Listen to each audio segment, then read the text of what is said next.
We continue our series, David Rockstar, and this morning we're looking at singer-songwriter, and we talked about before that David wrote almost half of the Psalms in the Bible, 73 of 150, and he was also a singer, and that he was recruited by Saul to be, or Saul's sort of court, to be the one who sort of calmed Saul down and to sing to him. And I thought that it would make sense to pause for a moment and to think about David as a singer and songwriter. And to do that, I would like to pause and reflect on Psalm 23, his number one hit of all times. So, Psalm 23, "The Lord is my shepherd, I shall not want. He makes me lie down in green pastures. He leads me beside still waters. He restores my soul. He leads me in paths of righteousness for his name's sake. Even though I walk through the valley of the shadow of death, I will fear no evil, for you are with me. Your rod and your staff, they comfort me. You prepare a table before me in the presence of my enemies. You anoint my head with oil, my cup overflows. Surely goodness and mercy shall follow me all the days of my life, and I shall dwell in the house of the Lord forever." Amen. May the Lord bless his word to our hearts and minds this morning. Well, I heard about this shepherd that was out in the countryside one day, and he was watching his sheep. His sheep were spread all over both sides of the road, and all of a sudden he's out there in this serene moment, and this Porsche drives up and screeches to a halt, and this guy gets out with a really nice Armani suit, designer sunglasses, and a designer watch, and he comes up to this shepherd and he says, "Listen, I'll tell you what, if you'll give me one of your sheep, I'll tell you how many sheep that you have." And the hillside was covered with sheep, and so the shepherd was impressed with that, so he said, "Okay, you're on." And so the guy gets out his laptop computer, and he gets out his portable GPS, and he hooks up to the satellite. He does some scans, gets out an Excel spreadsheet. He's got all this information there. And finally, he turns to the shepherd and he says, "You have 1,586 sheep." And the shepherd is astounded by that. And he says, "Okay, you can have a sheep." And so this guy picks up this animal and puts it in the back of his Porsche. And the shepherd turns to this guy. He starts to get in his car, and he says, "I tell you what, if I tell you your profession, will you give me my animal back?" And so this guy says, "Sure." He says, "You're an IT guy." And the IT specialist said, "How did you know that?" He said, "Well, it's simple. First thing is you showed up without being called. Second thing is you charged me an awful lot of money to tell me something I already knew. And thirdly, you know nothing about my profession, so give me my dog back." Oh, man. Sorry, all the IT people. But in any case, well, we're thinking about this shepherd psalm this morning, and we're thinking about David. And as I said, in addition to many other things, we think about being sort of a rock star. And as much as he wrote 73 of the 150 psalms, he collected the rest, and other people did as well. But he was the main force behind that. He was a singer and played the harp, which is sort of the guitar of the day. But I think there's something deeper in this whole thing, is it shows something about the core of who David was, and I think there's a lot that we can learn from that. And so to pause for a moment and to think about this psalm and to think about that in contrast to, or part of the backdrop for David's life. And the first thing is, when you think about this, I think David, first of all, when he was young and when he was a shepherd, before he was even anointed as king by Samuel, when he was really a teenager, we believe. And you think about him out there in the maybe perhaps even distant pastures out in the countryside. His brothers, when Samuel visited his father Jesse, his 7 brothers were, all around the house, and you wonder why any of them weren't out in the pasture with the sheep as well. But apparently David was okay with doing that. But maybe he found that quiet moment when he could be out there and to reflect on it. And I think many times in our own lives, we may think we're doing a menial task. We may think that we're far from the action, and we could just take a moment like David and to really think about what God is teaching us through creation and what we're doing and what might be a menial task, may be exactly what God has to teach us some great truths, even as I believe that he did David. And so the first thing when we think about this psalm is I think that it shows us that the good shepherd provides. So the first thing is the Lord is my shepherd. And David is able to reflect on the fact that he is a shepherd of these sheep and that God is a shepherd of him. In fact, of all God's people. And so to think about God as our shepherd, what does that mean? I think the first thing is the shepherd knows the sheep and all their needs. And the first truth is that good shepherd provides. And I love it. It just starts it this way. The Lord is my shepherd and I shall not want. That's beautiful, isn't it?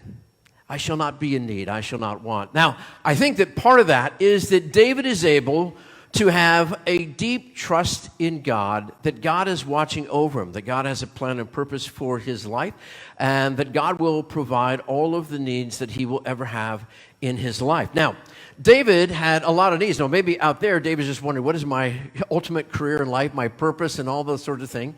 God had a plan and purpose for that, and God is providing along the way. And later in David's life, right after this moment where we've had this moment where you recall that Samuel called David, even though he was the youngest, even though that we think he was small in stature, and really the least likely in many respects to be king, and yet God looks at the heart, not at the outside. And then, of course, we talked about David as he faced Goliath and that he had faith in that moment. And then we talked about his friendship with Jonathan. But in this moment here, when you think about David, just as he had defeated Goliath, just as he was with Saul, it won't be long where David is being hunted by the king of the Israelites. That's Saul. And Saul wants to take his life because he realizes that David is a threat to the kingdom. And David ends up running out to the wilderness. Right? And he has to live in the wilderness. In fact, he's living in a cave. And he has to trust that God will provide for him. Now, God had already taught him some things about living out in the countryside, in the wilderness even, because he was a shepherd. He lived off the land, at least in some respects. But God was providing day to day, and he was learning to trust day to day, something really that would be a key to his life down the road. Let me just ask you for a moment, how are you at trusting for your daily needs? Are you good? Or do you start to get anxious and worried like I do sometimes, right? And have you had a moment where you just didn't wonder where things were going to come from and God really showed up in an amazing way? For my own life, one really great moment of my life was I was going to seminary and I was accepted, and then something happened in my family and I had to sort of pause for a semester. And then I called up the registrar and I said, well, okay to come back the second semester. And she said, well, you can come, but we don't have a place for you to stay. I said, well, that's kind of a problem because I'm not a shepherd. I can't live off the land, right? So she said, I said, well, do you have any suggestions? She said, well, there's some people around school that sometimes rent out their homes. And this is before the internet. I got to just give my age away here, but it was, and it couldn't get online for newspapers or anything like this. And she said, if you just start knocking on doors, then, maybe someone will let you in. I'm thinking to myself, well, I'm going to drive. This is in Yale in Connecticut. And so I drove all the way from Pennsylvania. I said, okay, God, we're just going to do this, and I started real early in the morning, so it'd still be daylight when I got there, right? I saw the register, took care of classes, and I said, hey, you got any people that have posted on the bulletin board? She said, no, sorry, but if you go down this neighborhood, you can start knocking on doors. And I'm not really a door knocker. I got to tell you, I don't know if there's any door knockers. More power to you. So I drove down to this really nice street, and I thought, well, if I'm going to get rejected, why not get rejected by really wealthy people at really wealthy places? And so my car was just packed full of stuff, and pulled in there and in front of this place with walls, right? Looked like a castle. And I just said a prayer. And honestly, the reason I parked there was the whole neighborhood was nice, was there was an empty parking spot right there. So I parked there, and I said this prayer. Honestly, I got to tell you, when I said the prayer, I banged my head against the steering wheel because it was that kind of a prayer. So I took a deep breath. I got out, and I walked through this gate, which is open. And then I walked up to this door, which is a big old door, and I started, banging on the door. And this lady comes out, and she seems like a very nice lady, and she said, how are you doing today, young man? I was young back then. And I said, I'm doing fine. And then she said, how can I help you? And I said, well, I'm looking for a place to stay. And she said, oh, she said, well, I do sometimes. I've rented out a room before to college students like you. And she said, well, when did you need a room? And I said, well, actually, tonight. That was awkward. So she said, okay. She said, let's sit down and talk. So we sat down out there. She has this little garden with a little table, and she serves iced tea, and we began to talk, and she was just the nicest person. It was just this beautiful home. It was like a little castle thing, and her daughter came out, too. She said, well, my daughter's going to the University of Arizona, and she's leaving, shortly, and we do have an extra room, and we started talking more, and she said, well, okay, you can go ahead and stay. And so I said, well, how much is it going to be? And she said she said, oh, really, if you just take care of the electric bill for that little room, you'll be fine. And it was just a pittance. And so she takes me up to this room, and it's actually in the corner, and it's like this circular staircase, like going up to the corner of a castle. And I get up there, and this room overlooks the garden, which is manicured. And so she said, will this do? I said, we're good. So the interesting thing was, and of course, anything would have been fine, frankly, but I ended up having the nicest room of any of the classmates that I had. So they'd come down and say, man, are you staying here?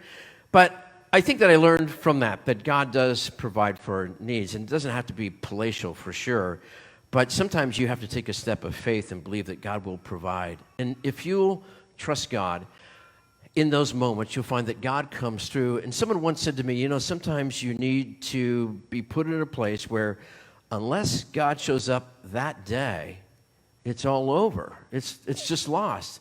And it's true. I wouldn't want to put myself in those kinds of places. And I know many of you have been in that way, whether it is in a waiting room of a hospital or whether it is wondering about a job in the employment agency or wherever it is, but know that God will provide. David learned that truth. And the second thing is that God guides. And it says this, he makes me lie down in green pastures. He leads me beside still waters. He restores my soul. He leads me in paths of righteousness for his name's sake. When we think about sheep, and someone has said, I only have known one true shepherd, which lived near my sister when she lived in Pennsylvania. He was a great guy. And he had all these sheep, and he confirmed this. He said, sheep are some of the dumbest animals that there are. They look great.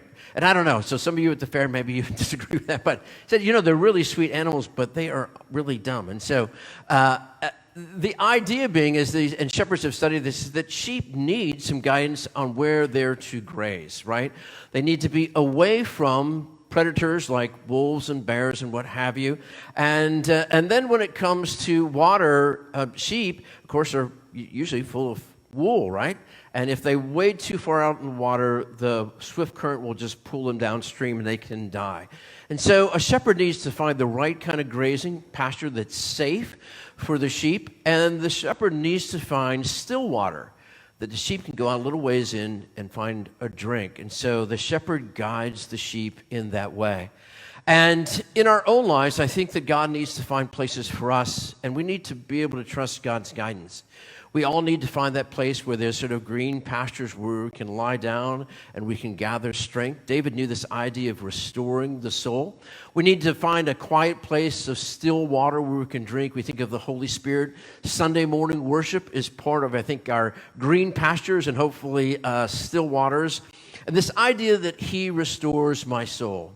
We all need sort of this day of rest, not just sort of from our weary bodies, but our weary soul, our emotions, our spirit, our whole being needs to be restored by our Creator. And so to take a moment, and I think David knew that key. It says too, he leads me in paths of righteousness for his name's sake. And righteousness is really just a fancy theological word for right relationships. And I think that David knew that for most of his life. There's a study on shepherds sort of in ancient times. And one of my favorite images of Jesus, or the Good Shepherd, is the one where Jesus is carrying the little lamb. Have you seen that? Or just the Good Shepherd is carrying a little lamb. And I found out some of the story behind that, and sometimes shepherds do just carry a lamb, but sometimes a sheep who sometimes go astray, sometimes will just have this sort of obstinate spirit. And they'll wander off and keep wandering off and keep wandering off and keep wandering off. And it's really dangerous for them because if they're little, they can sort of fall off a cliff and or they can be swept by a river, or they can get to the edge of where it's safe, and they can be attacked by a wolf or a bear or other predator. And so sometimes in ancient times, if we had this wayward lamb, the shepherd would actually take one of the legs of the little lamb and would fracture it, it would break it, and then it would set the leg for the lamb, and then it would carry that lamb. And in doing so, they would provide a relationship, a bond. And so for the rest of the shepherd's life, that sheep, the rest of the sheep's life, it would follow the shepherd closely. And I think in our own lives, maybe sometimes there's this moment where some of us, at least, tend to be wayward sons and daughters. We go our own way.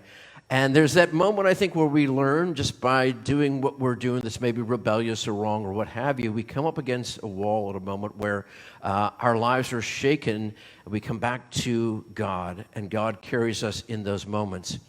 David had a moment like that too, which we'll really drill down later in our series. But David had a chapter in his life where he had a horrific sin in his affair with Bathsheba when she was married to the general of the army. And God judged David for that affair. He also caused Uriah to be killed in battle. And Nathan the prophet confronted David. And David, in that moment, was woefully repentant. Of course, the damage had already been done. God did judge David, but David eventually found God's forgiveness and grace. But he strayed off the path of righteousness. And it reminds me, if we don't take the time to sort of sit in the quiet pastures, the green pastures, and be near the still waters, to take time to restore our soul, we forget what it's like to travel the paths of righteousness. And sometimes things happen in our life where God brings us back. I think the other truth, though, is sometimes parents and grandparents, we worry about our kids. Maybe they've just sort of forsaken the faith for one reason or another. Know this, that God will eventually bring them back. And sometimes the very things that seemed like harm in their life will be ways that God brings them back to the shepherd, even if God has to carry them through a chapter of life. And so the good shepherd provides, the good shepherd guides. And then it says this, even though I walk through the valley of the shadow of death, I will fear no evil. For you are with me, your rod and your staff, they comfort me. So it is that the good shepherd protects us. And David knew what it was like to go through the valley of the shadow of death. And he was a person that often probably faced a bear, we know, and a lion, had to ward them off from the sheep. I think that was a step of faith in his life. I think that kind of a courage was tantamount for him, really part and parcel of him being able to face the giant Goliath with 5 stones and a slingshot when he was just a teenager. And we talked about that before, but David knew that God could protect him. Now, David, of course, was taking the battle to the giant Goliath. But in that, I think David is confident that God will protect him in the field of battle. Later on in chapters of David's life, David was a tremendous warrior, both as a young battle leader and later as a king. He would face battle after battle after battle. Some of them really were Saul was threatening his life, but David believed that God could protect him. And I wonder in our own lives how much we trust God, that God can protect us. We've all been through this pandemic, and it's been something that's caused anxiety for all of us, I think. And but there's the day-to-day needs. I know folks that have lost a job. I know relationships have been under pressure. But God is there in the midst of all that. God is the one who created us. God is like this great bird, as the psalmist says in one place, that sort of puts their wings over their young and protects us. And so God is there protecting us along the road of life. And there's this wonderful phrase here too that says, your rod and your staff, they comfort me. And I think that's so true. Now, you may know that the rod and the staff were very different tools for the shepherd.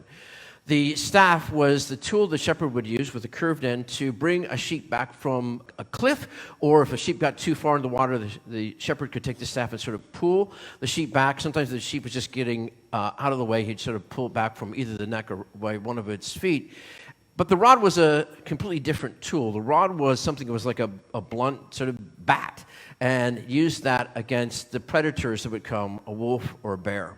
And so the shepherd never used a rod on a sheep because it didn't want to harm the sheep. The shepherd always cared about the best good of the sheep.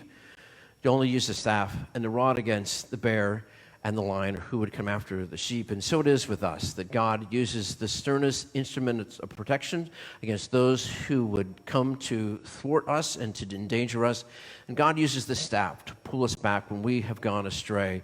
But God protects us along the road of life. This past week, yesterday, we celebrated the life of Pat Shoemaker Wells. And as I was reflecting on that, Pat knew about not worrying about the valley of the shadow. And oftentimes, and even the Sunday before Pat passed away, she looked me in the eye as she was sitting out here in the gathering space in the chair. And I say, "How you doing, Pat?" And she said, "Well, she acknowledged that she was not feeling the best. Who went after that long battle with cancer?"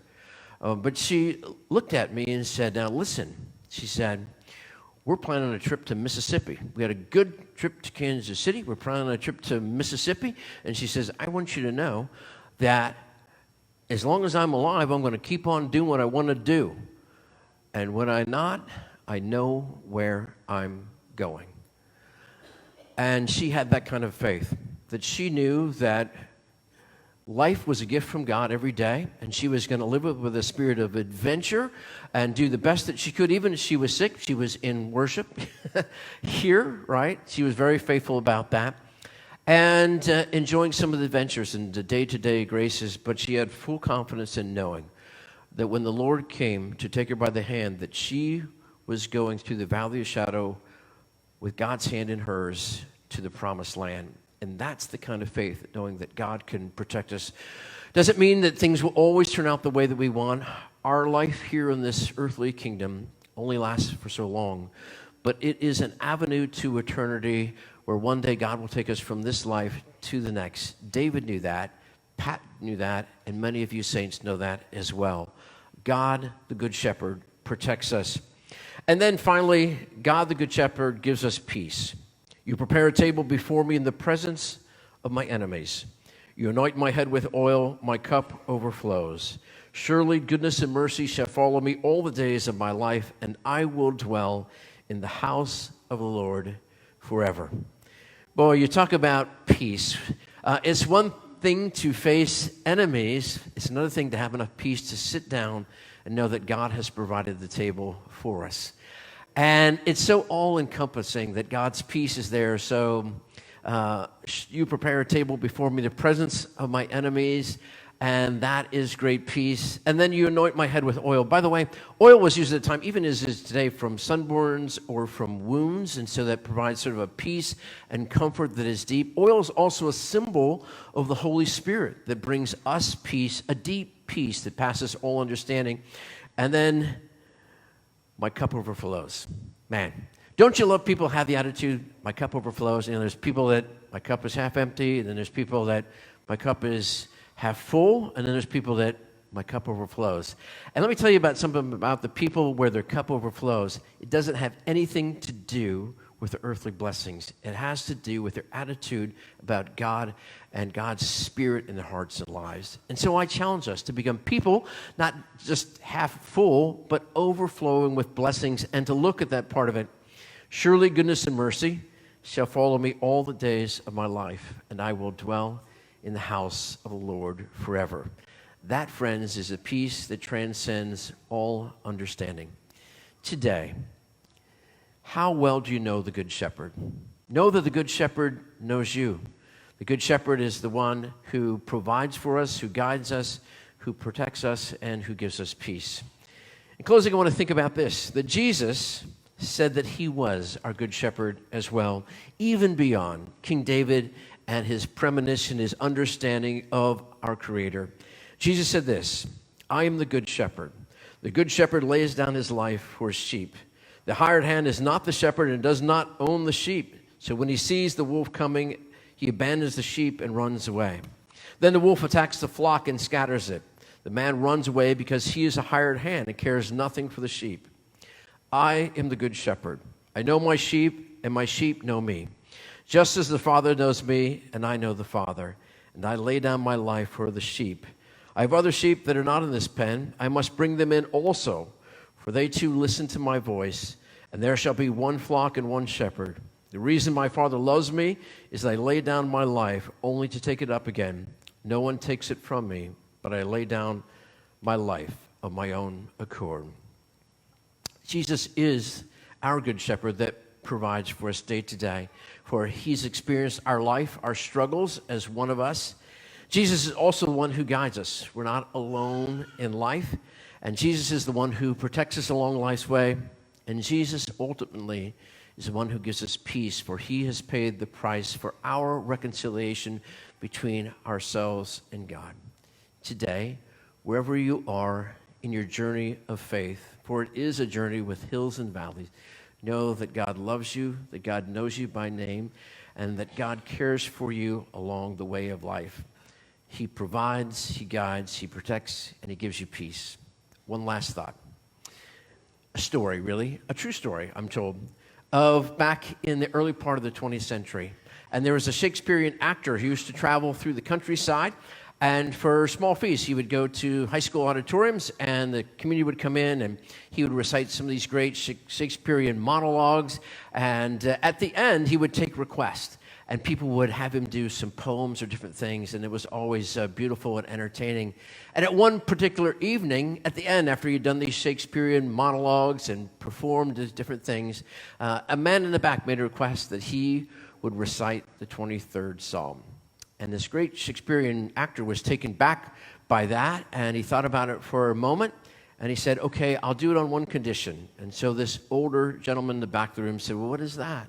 He said, I'll go ahead and recite the 23rd Psalm if you will recite it after me. And so the older gentleman said, okay. And so this Shakespearean actor recited the 23rd Psalm with just all kinds of emphasis and enthusiasm and punctuation and drama. And at the end of that, there was this thunderous applause from everybody that had attended. And then the Shakespearean actor looked back at this elderly gentleman and said, now, sir, would you recite the psalm? And so this elderly gentleman got up and recited the 23rd Psalm. And at the end of his reciting the psalm, there was no applause, but there wasn't a dry eye in the house. And everyone was so moved by the way that he had delivered this psalm. And the Shakespearean actor looked out and he said, you know, that was the greatest recitation of the psalm I ever heard. And he said, I want to tell you the difference. The difference is that I know the 23rd Psalm, but this older gentleman knows the Good Shepherd.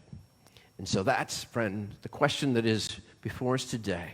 How well do you know the Good Shepherd? Not how well do you know the Psalm?